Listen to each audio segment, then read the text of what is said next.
খবর ১, যুদ্ধবিরতির পর হরমুজ প্রণালী খুলে দিতে রাজি ইরান। তবে ইরান যুক্তরাষ্ট্রের মধ্যে যুদ্ধবিরতির মধ্যে হরমুজ প্রণালী খুলে দেওয়ার ঘোষণা দিয়েছে তেহরান। পারস্য উপসাগরের জাহাজ চলাচলের এই গুরুত্বপূর্ণ রুট খুলে দিতে নতুন প্রস্তাব দিয়েছে ইরান।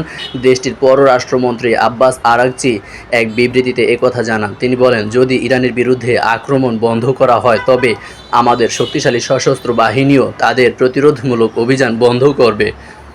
খবর ২, ঈদুল আজহার সম্ভাব্য তারিখ জানা গেল। চলতি বছর পবিত্র হজ ও ঈদুল আজহাকে কেন্দ্র করে সম্ভাব্য তারিখ বিবেচনায় নিয়ে ৬ দিনের সরকারি ছুটি অনুমোদন করেছে সংযুক্ত আরব আমিরাতের মন্ত্রিসভা। আমিরাত সরকার জানিয়েছে, চাঁদ দেখার উপর নির্ভর করে আরবি বর্ষপঞ্জির শেষ মাস জিলহজ শুরু হতে পারে আগামী ১৮ মে। এ মাসের ১০ তারিখে ঈদুল আজহা পালিত হয়, আর এর আগের দিন আরাফাত দিবস হিসেবে পরিচিত, যেদিন হজের প্রধান আনুষ্ঠানিকতা সম্পন্ন হয় এবং মুসল্লিরা আরাফাতের ময়দানে অবস্থান করেন। খবর ৩, আমেরিকার চ্যালেঞ্জ যেভাবে ইরানকে পরাশক্তি বানিয়েছে। এতদিন মনে করা হতো বিশ্ব মূলত ৩ পরাশক্তি যুক্তরাষ্ট্র, চীন ও রাশিয়ার নিয়ন্ত্রণে, কিন্তু বর্তমানে ইরান চতুর্থ শক্তি হিসেবে দ্রুত উঠে আসছে।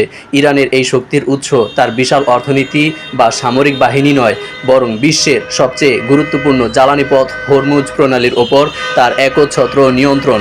বিশ্বের মোট জ্বালানি তেল ও তরল প্রাকৃতিক গ্যাসের প্রায় ২০% এই সরু জলপথ দিয়ে যায়। খবর ৪, কালবৈশাখী হতে পারে আরও ২-৩ দিন। ঢাকা, চট্টগ্রাম সহ দেশের ৬ বিভাগে অস্থায়ীভাবে দমকা হাওয়া সহ কালবৈশাখী ঝড়ের আভাস দিয়েছে আবহাওয়া অধিদপ্তর। এই সময় কোথাও কোথাও বিক্ষিপ্তভাবে শিলাবৃষ্টিও হতে পারে বলে জানিয়েছে। এই কালবৈশাখী ঝড় আরও ২ থেকে ৩ দিন থাকতে পারে। মঙ্গলবার ৭ এপ্রিল পরবর্তী ১২০ আবহাওয়ার পূর্বাভাসে এ তথ্য জানায় আবহাওয়া অধিদপ্তরের আবহাওয়াবিদ ডক্টর মোহাম্মদ ওমর ফারুক। মূল্যবান সময়ের জন্য আপনাকে অসংখ্য ধন্যবাদ।